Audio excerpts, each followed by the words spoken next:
hair look like this. Hold on, guys. I gotta go get some chapstick. Hey, guys! I know what you're thinking, like, what is this girl doing? But this is my natural curl. This is literally what I used to wear to high school. And there's several things we're going to talk about today. And get into it. I love my hair. I used to wear it like this all the time. I'm going to start doing it. It's a little dry here. I should have put some moisturizer in it and help those curls form, but I didn't. Welcome back today, guys. Hold on, let me readjust. That didn't look better. Hold on. Oh my God, get into these curls, honey. Get into it. Black women are everything. I mean, every woman is everything, but like, I am black, so, you know, special love. Okay, so I was coming into this chat today thinking about so many different things, what I wanted this video to be about. I wrote my ideas down. I was going to talk about gaslighting and what it looks like, because I hear people, a lot of my friends use the term, but I don't know if they second guess themselves on whether or not they've been gaslighted. And there's several signs you know you're being gaslighted, and you'll know for sure that you are being gaslighted, and don't doubt yourself. Or we can talk about being a black girl in a private school system, because I went to private school and people have been asking me to share my experiences with racism, with everything that's going on right now. Not to make it too deep. So that's another option. And then also my other topic was going to be being raised by a single mom. As many of you who actually know me and follow this, you know that my mom raised me. My mom and my grandma. My grandma passed away my freshman year of college. This might be TMI. Freshman year of college. I finished freshman year, took a sophomore year off because she was literally my everything. And I went and moved all my stuff out of Philadelphia. Personally, I'm back. Sorry, my camera shut off because I have a lot of stuff in it. I miss wearing my hair like this. I really love it. Like, this side needs a little work though, because I slept on this side. I don't wear a cap. I told y'all that. I need to start. But I think it cut off a certain amount of what I was saying in the last video. So let me reiterate. So there were 3 topics that I thought about talking about today. One was about gaslighting and what it looks like, the signs to know whether or not you're being gaslighted. The other one was black girl going to a private school. Talk a little bit about that, especially in the social climate that we're in right now. And then also, last thing was going to be about being raised by a single mom. And I think I'm going to I'll save gaslighting, because I love talking about gaslighting. I always say it to all my friends, I'm like, you're being gaslighted. A lot of men gaslight without even knowing they're gaslighting. And the men who are super manipulative know they're gaslighting and want you to think that they aren't gaslighting you. So we'll save that topic for another day. Today we're going to talk about being a black girl going to a private school. So I've mentioned this several times, and people who know me know that I went to private school. But you may not know my full background, and that might help you a little bit. So, I'm originally I was born in Virginia Beach, lived there for a while. 5th grade, I had like this best friend named Jasmine, and I will never forget her. She was so cute. I would always invite her over to swim because I had a pool in my backyard. I lived there for 3 years. It was me, my mom, my sister, and my dad. My dad was, this might be TMI, and I don't want to overshare because I feel bad. My dad had proposed to my mom. They were engaged. We lived in this really nice big house. My dad's an engineer. And one day, they had been engaged for like at least a year. That's a sign, ladies. Do not let anybody engage to you for like forever, but whatever. And my mom got suspicious, and my dad ended up being married. He was already married. And just playing house, essentially. So they stopped, and then they weren't even married, so they didn't get a divorce. So then we moved to Philadelphia to live with my grandma. And like, I was putting up a fight. Like, if you know the Philadelphia school system, it sucks. It's not like private school is like, if you go to private school, you're the best ever. It's just that the school system, public school system, sucks really bad. And then the private school system is amazing because it's like above par. So anyways, went to public school through middle school. It wasn't public school. I went to charter school, actually, in the in-between, because you have to test into private school. So in the in-between for 5th, 6th, 7th, and 8th, I went to a charter school in the area. It was really nice. Like, all my classmates, for the most part, were white or Italian. It was me and 3 other black girls in that school. It was a performing arts school. Really nice. Got accepted into my private school, which was like an hour away from where I lived. I lived in the inner city.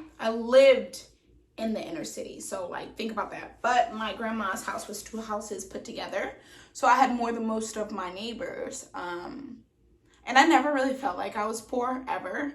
But of course, my grandma wasn't the richest. Like, if you look up South Philadelphia, you'll know. But she did have 2 houses put together, and she got those on her own. And we sold those both individually. They're super nice. They're gorgeous. So anyways, this is beside the point. I'm sorry. If you're sticking around, I promise you this will be worth it. So I ended up getting accepted into private school. All of my friends, mind you, were super ratchet. Like, I love them to death. We're just going to the local high schools for high school. And I was the only one who was going to private school. I ended up getting a Scholastic scholarship from my middle school because it was me and one other girl who got accepted, who I still keep in touch with, and we travel with. Do family vacations together. Her name's Lark McAllister, if you're watching this. She went to a Sacred Heart All-Girls private school, and then I ended up going to Abington Friends School, which is a day school, and it's co-ed, so it's boys and girls. I got a scholarship of $5,000 from my middle school to go to high school. My high school was $40,000 or $45,000 a year. One of the two. I don't know. I didn't pay for it, so my mom paid for it, and then I ended up getting scholarships, full ride to the school for the first 2 years. Yeah, I was like a real big nerd. I love education. I always push education. I still am a really big nerd. So I had a scholarship. A lot of people didn't know that about me. I was a scholarship kid. My first 2 years, I was a scholarship kid throughout. I had a scholarship for high school the whole time, full ride.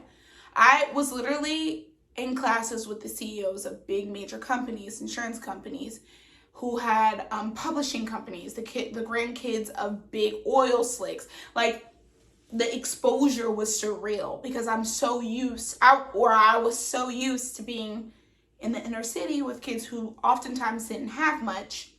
Now I was in this big socioeconomic status that I wasn't familiar with. I was being exposed to so many different types of things, both socially and economically. Like, I was making friends and then being invited to hang out with our families on yachts, and then go on weekend trips to Cancun, and then going on vacations for spring break with our family, going to the Poconos for winter break.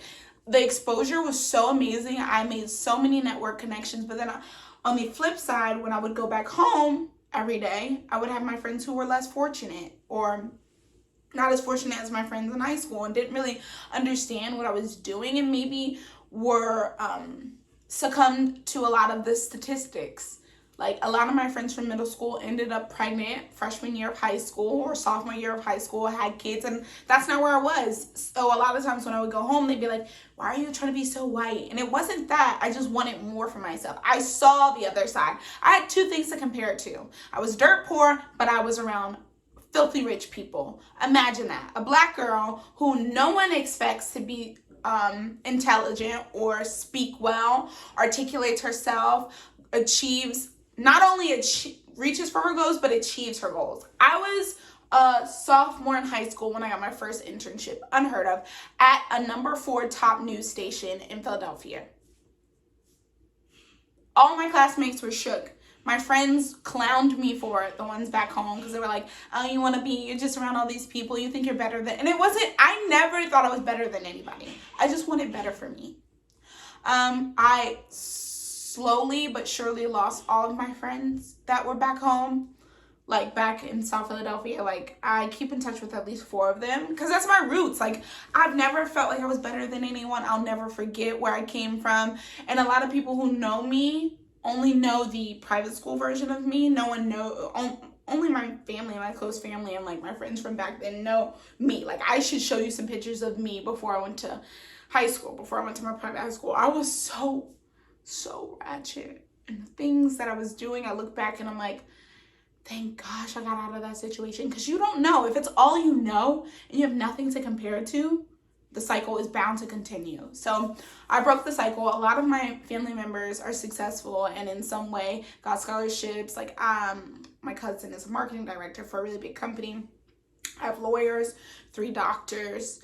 I'm just so blessed. So blessed, and to know that it's new money, and to know that I have such great representation of Black women, successful Black women in my family, makes me want to reach all of my goals, surpass all of my goals, you know? All right, let me get back on track because I was supposed to.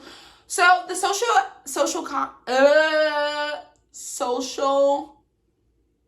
oh my God, I don't know why I'm skipping on this word, whatever.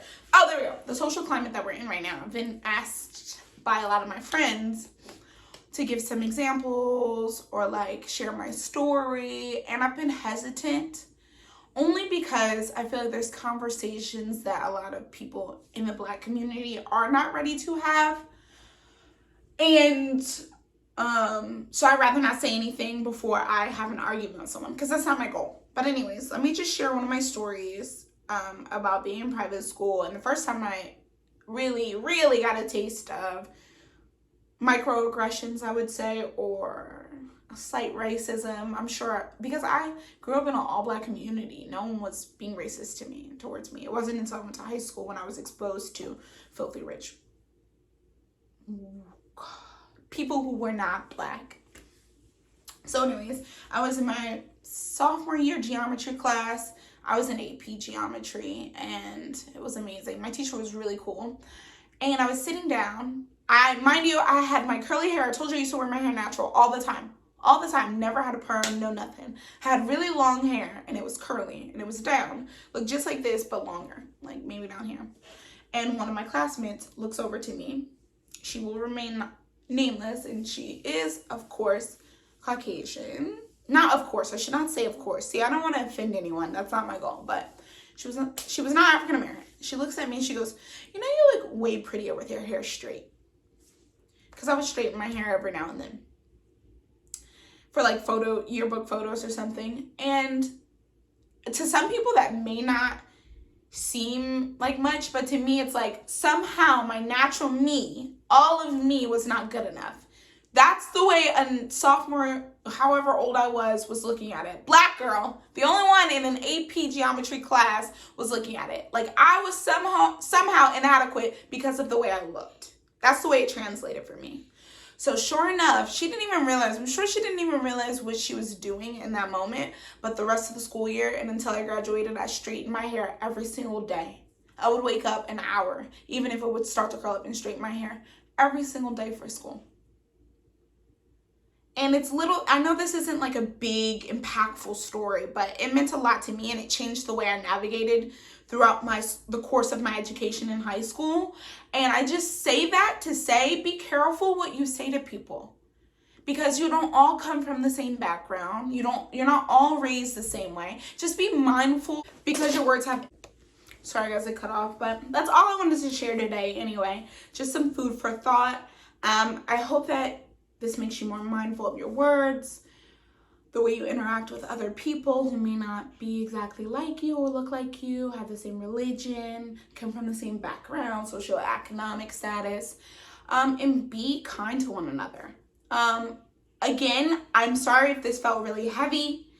I don't know why I'm apologizing. That's another thing I'm working on, is these are my feelings, and I just wanted to share them with you guys. And until next time, I love you guys so much, and our channel is growing.